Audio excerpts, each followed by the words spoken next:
Les Gabonais se sont rendus sur le site d'AONG pour donner du sang. L'objectif de cette campagne de don de sang au cours de ce journal. Nous parlerons également de l'effectivité de l'examen de fin d'année de brevet d'études du premier cycle au CS Raymond Bouka de Mindoubé 2.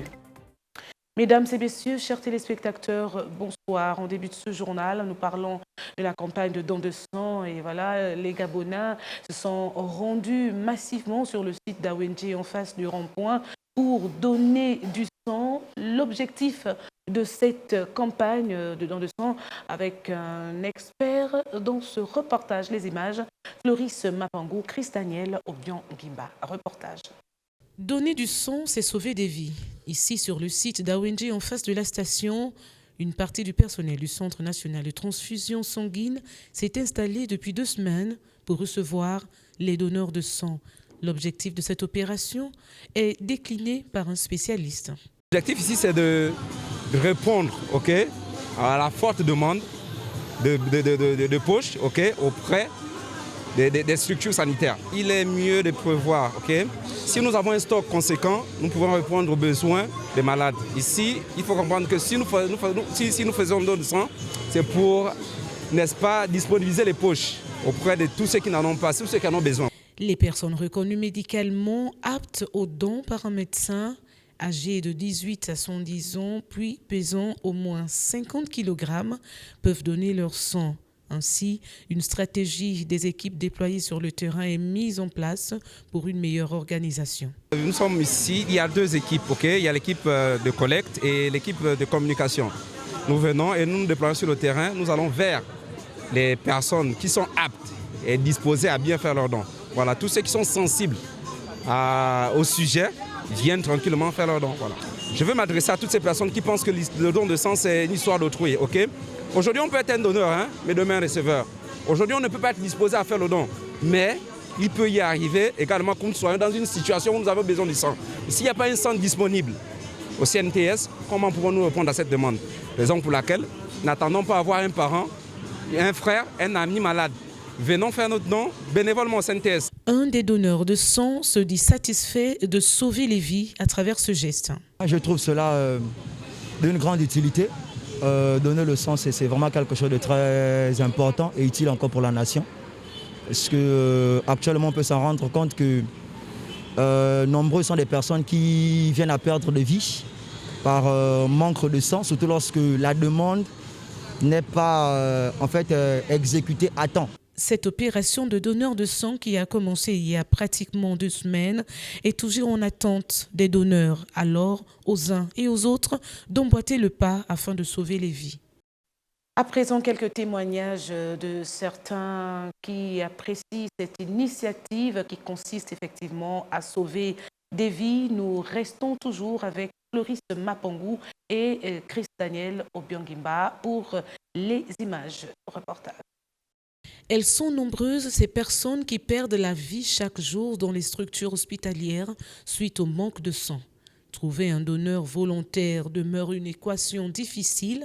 C'est dans ce contexte que le programme a été initié. Une initiative appréciée par le commun de mortels. Si je me sens interpellée, si j'avais le choix, j'aurais donné de mon sang parce que des gens m'en ont donné également pour me sauver. Alors c'est quelque chose, c'est une cause noble que tout Gabonais en bonne santé devrait faire pour aider les autres. Mais malheureusement, je ne peux pas en donner parce qu'on m'a déjà donné, donc je ne suis plus à m'habiliter de donner du sang à quelqu'un. Mais c'est une bonne chose pourvu que le sang soit d'abord testé, parce qu'on ne sait jamais. Voilà. Si c'est un sang, un mauvais sang, et que vous donnez à une personne, et la personne va mourir, donc il faut tester absolument le sang. Oui, je pense que c'est une bonne chose. Oui, je pense que c'est une bonne chose, d'autant plus qu'il y a des personnes qui en ont besoin justement, parce que s'il n'y a pas de personnes disposées de bonne volonté pour donner à ceux qui en ont besoin, ce qui est évident, c'est qu'on va enregistrer des cas de mort. Les experts vécus et les témoignages recueillis ont poussé certaines personnes à venir faire leurs dons. J'ai eu de l'hémorragie, j'avais des myomes et je ne voulais pas me faire opérer, et puis j'ai fait de l'hémorragie pendant 9 mois. Et il s'avère que je n'avais plus de sang. Et on m'en a donné. Et ce n'était pas suffisant, on m'en a encore donné. Et après, j'ai encore fait un palu l'année dernière. Et apparemment, je suis comme si je suis devenu maintenant quelqu'un qui est anémie à tout moment. Donc, on a encore dû me donner. Donc, ça fait 3 fois que moi, j'ai donné du sang. J'ai pu perdre ma grande sœur au niveau d'Akanda à cause du même cas de sang. On avait besoin de 5 poches de sang. Ben, rassurez-vous que en fait, le don n'était pas à temps. Ce qui fait qu'il aurait fallu que le sang soit donné 1 jour avant. Mais le don est venu 2 jours avant. Ce qui fait que de là, elle était contrainte de partir parce qu'elle n'avait pas le sang. Lorsque nous donnons du sang avant, ça permet déjà de pouvoir avoir des stocks déjà disponibles à temps et en heure, pour pouvoir sauver des vies. Alors j'appelle tout le monde de pouvoir donner de son sang parce qu'aujourd'hui c'est quelqu'un d'autre, mais un jour ce sera un membre de notre famille. Donner du sang est d'une importance capitale, un acte agréable qui sauvera des vies. Nous poursuivons ce journal. Vous parlez de l'effectivité de l'examen de fin d'année de brevet d'études du premier cycle au CS Raymond Bouka de Mindoubé 2, il faut le dire, un examen qui se déroule dans de très bonnes conditions dans ce centre. Un reportage, les images sont de Floris Mapangou et de Christ Daniel Obion-Gimba. Même son de cloche ici au CS Raymond Bouka de Mindoubé 2, comme partout ailleurs sur le territoire national. Effectivité des examens sanctionnant la fin de l'année académique, à savoir le brevet d'études du premier cycle BEPC. Aucun incident majeur n'a été relevé, excepté quelques cas de maladies maîtrisées. Je pourrais dire que tout se déroule normalement et conformément aux instructions émanant de la tutelle de la DGEC. Tout se passe normalement. Il n'y a aucun incident à signaler, excepté quelques cas de maladie et dont la situation a été maîtrisée. Les candidats se disent sereins et confiants nonobstant quelques difficultés rencontrées dès le début des épreuves. Ça se passe très bien, c'était très stressant depuis le mardi 29 juin. On a débuté les épreuves et maintenant les jours se poursuivent et puis les situations stressantes, ça baisse. Les épreuves ont bien commencé, mais c'est seulement la première épreuve de mathématiques qui n'est pas bien passée. Mais les autres épreuves, sciences physiques et SVT, ça a été bien fait. Ça se passe bien, mais c'est juste qu'il y a certaines épreuves qui ont été dures, mais ça se passe bien. Souhaitons bonne chance et bon courage à tous les impétrants de cette session 2020-2021. Voilà, on parle aussi de la question de l'augmentation du coût de transport qui a été traitée par Jean-Robert Meignier lors d'une conférence de presse. Selon ce dernier, les autorités seraient en partie responsables de cette situation. Nous laissons la place à Gamal Luzé et Boris Mikolo pour plus de précisions. La problématique de l'augmentation du coût de transport à Libreville en cette période de Covid-19 n'a pas encore dit son dernier mot. À ce qui semble, les transporteurs seraient accusés à tort ou à raison par les usagers d'en faire un tout petit peu trop. Une accusation refutée par ces derniers à travers Jean-Robert Meignier, président du syndicat libre des transporteurs terrestres du Gabon, Siltec, qui, à l'occasion d'une conférence de presse, l'a fait savoir au public. Une diminution drastique du nombre de places dans les véhicules. Dans les bus, on passe de 18 places à 9 places. Dans les petites voitures, on passe de 4 places à 3. C'est énorme. Parce que si vous êtes dans une recette de 30-35 000 jours et qu'on vous dit que vous devez maintenant transporter la moitié des clients, ça a forcément une incidence sur les recettes. Ça, c'est la première mesure. Monsieur Jean-Robert Meignier, cette raison apparemment ne tient pas. Il y a une deuxième mesure, diminution tout aussi drastique du temps de travail, puisque vous ne pouvez plus désormais travailler que jusqu'à une certaine heure. C'est-à-dire 21 heures pour l'instant, mais avant qu'on arrive à 21 heures, c'était 18 heures. Donc, si vous prenez l'explosion des charges avant la Covid et vous ajoutez les 2 mesures contraignantes qui ont été prises pour la lutte contre la Covid, vous arrivez dans une situation de chute des recettes énorme. Président Jean-Robert Meignier, à qui revient le tort dans cette affaire qui a touché l'âme des usagers? Mais cela aurait pu être évité si le gouvernement, lorsqu'il a pris les mesures contre la lutte contre la Covid, avait pensé à mettre des mesures de compensation pour atténuer les charges. Il y en avait des mesures. On pouvait par exemple dire que cette année de lutte contre la Covid, nous allons payer 50% de la taxe municipale, 50% de la patente au trésor public, 50% de l'assurance de type B. Les assurances, c'est géré par le ministère de l'économie, c'est la direction nationale des assurances, c'est le gouvernement. Donc, or, le gouvernement n'a pas pris de mesures d'accompagnement dans le secteur des transports. Au regard de toutes ces réponses, les autorités en charge feraient mieux de s'asseoir avec les transporteurs afin de soulager les souffrances des populations, surtout en cette période de corona où tout est devenu difficile.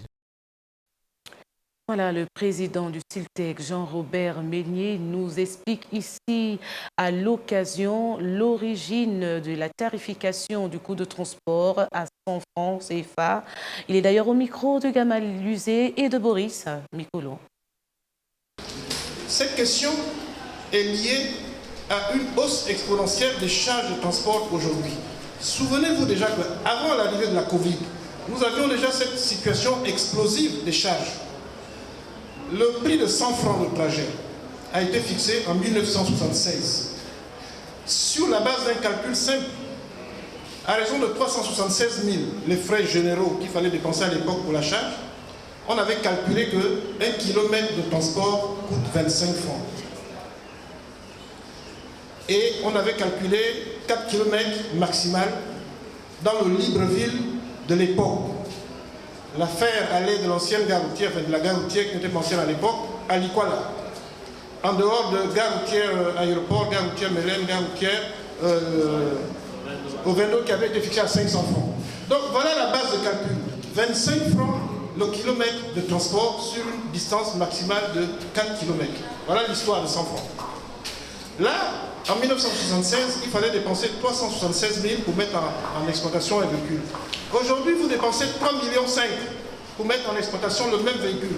Ça veut dire quoi? Ça veut dire que ce soit les charges fixes, que ce soit les charges fixes, la patente,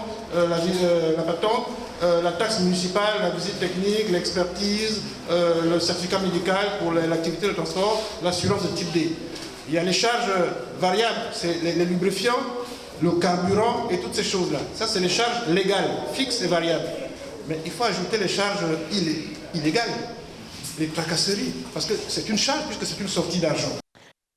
Alors, s'il ne resterait que quelques heures, on va dire 24 heures à vivre, quelle serait votre dernière action? Voilà, nous écoutons les Gabonais qui s'expriment au micro de Naomi Semba et de bourgeois Alec Tinga. Quelles que soient toutes les perverties dans lesquelles nous nous lançons, aux dernières heures de notre vie, au dernier moment de notre vie, nous nous retournons à la religion.